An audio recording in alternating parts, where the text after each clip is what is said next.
An NGO in KwaZulu-Natal is delivering life-saving drugs to people living with HIV.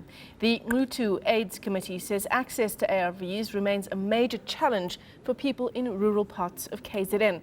eNCA's Dasen Thathiah brings us this report from a remote area in northern KZN.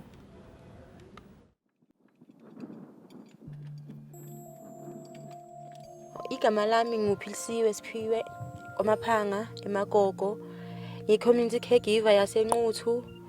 Sengisebenze iminyaka emithathu. Umsebenzi wami as i-caregiver yala eMagogo ngaphansi kwaseMagogo ukuthi siqoqumezele abantu ukuthi beye ekliniki bekwazi ukuthi bethole izimo zabo ukuthi zimi kanjani.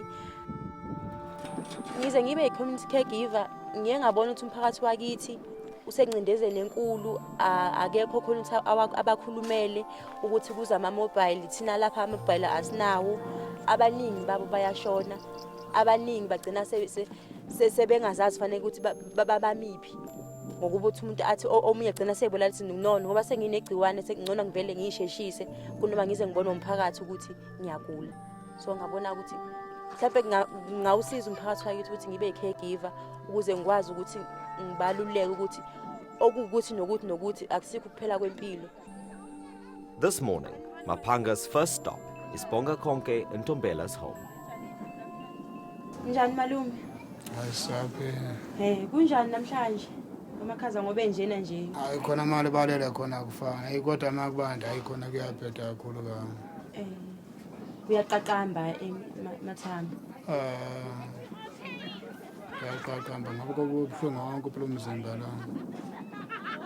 Like 4 million other South Africans, Ntombela has been receiving antiretroviral treatment since early this year. But in June, he misplaced his clinic card, which cut off his access to medication. Singenza njani ukuthi sigcina sitholele ukuthi sikhona ukuthi siye emangeni ngoba lapha nakuthiwa kudingeka wena ukuthi uzokwenza ifayili. Hayi ukuthi mina ngikuzele mina fanele kube uwena ozayo uzokala ufuthe usathe namagazi kuyima bekwenzela ifayila manje ukuthi ngishaya imali omdala wakho impela ngaba siya manje ukuthi akunamali kanti kwakungcono la ngisaphila manje angisaphile ngempela manje. Ntombela, who had a stroke last year, used to rely on Maphanga to fetch his ARVs.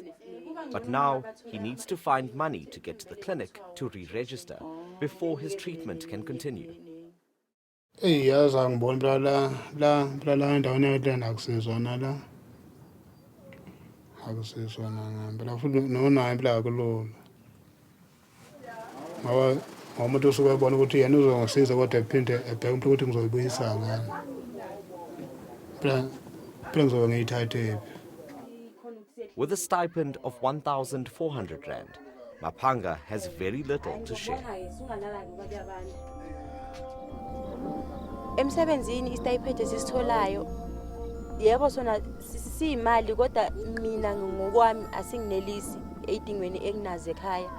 Sithi sisincane sinjalo kuphinde futhi ukuthi la emphakathini ogogo laba sibalandela amaphilisi ekliniki ayikho imali abasinikeza yona ukuthi siyobalandela amaphilisi. Ngicina sengikhipha kiso lesi stipend engisitholayo ukuthi ngigibele ngiyobalandela amaphilisi ngoba ngeke ngikhona ukuhamba ngonyawo kukude. Ngilandela omunye namhlanje phambi kwakusasa ngilandela omunye next week ngilandela omunye ngoba mongasamlandeli uzobuza ukuthi mntanami uthi angife yini.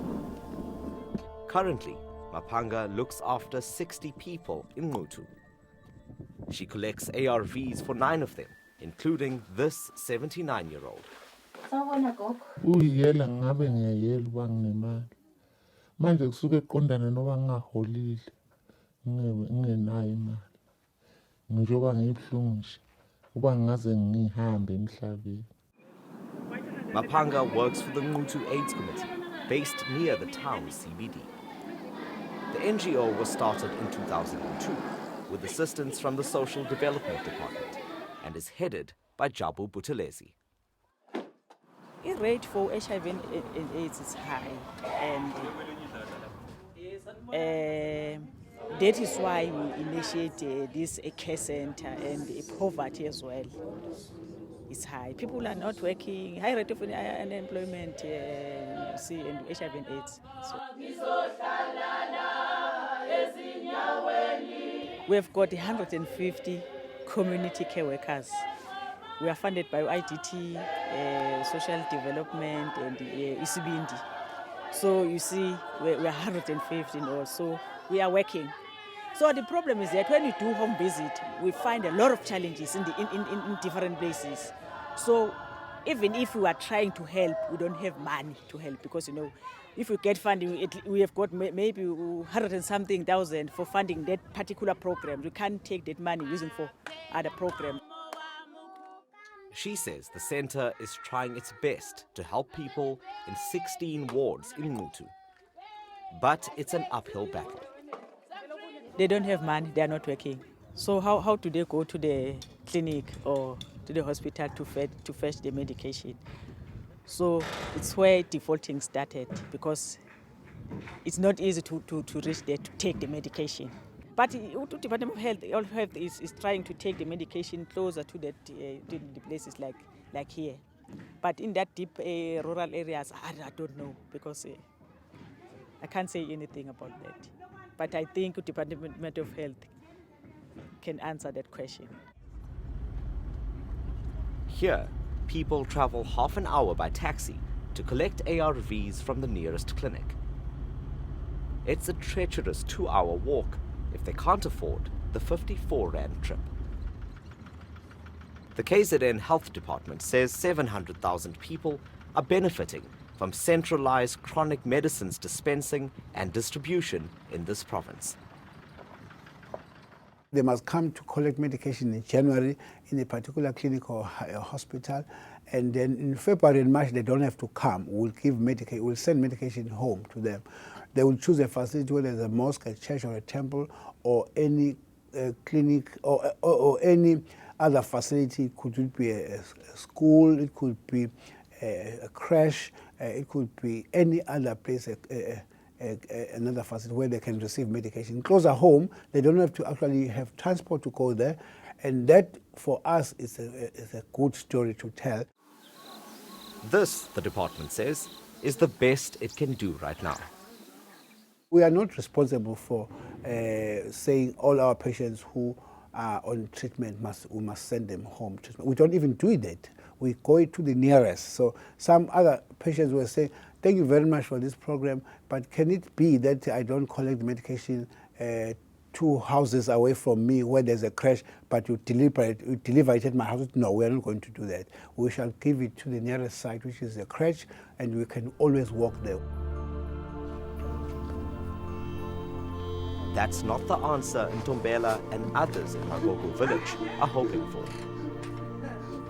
Yeah, angiboni bawathi ukuthi ngenze njani bawethu. Mabayi ngisabona ngempela. Because phela sengize ngilahle ithemba phela manje.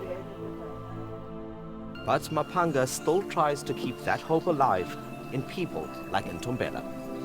Njengokuba i-caregiver kwami, kuye kuthi noma sekufika izimo einzima empilweni yami, uthola ukuthi kuyangiphoqa ukuthi ngiye ngiyomlandela ubhoka amaphilisi ene kimi kunzima ngaleso sikhathi akafika ngaso. Kodwa kuye kube naleyo nto leyo ukuthi ngizomyekela kanjani ngoba ngavuma ngayikhethela mina ngayithindana mina ukuthi ngizowusiza umphakathi wami kuze kube sekuphelele. Vele nasempilweni yami ngangithanda vele ukuthi mangathola umsebenzi engathi ngayi social worker, mangasaba ngayi social worker at least ngibe yinesi, kodwa nje kube ukusiza umphakathi empilweni yami into engangiyifisa nje ukuthi ngaba yini.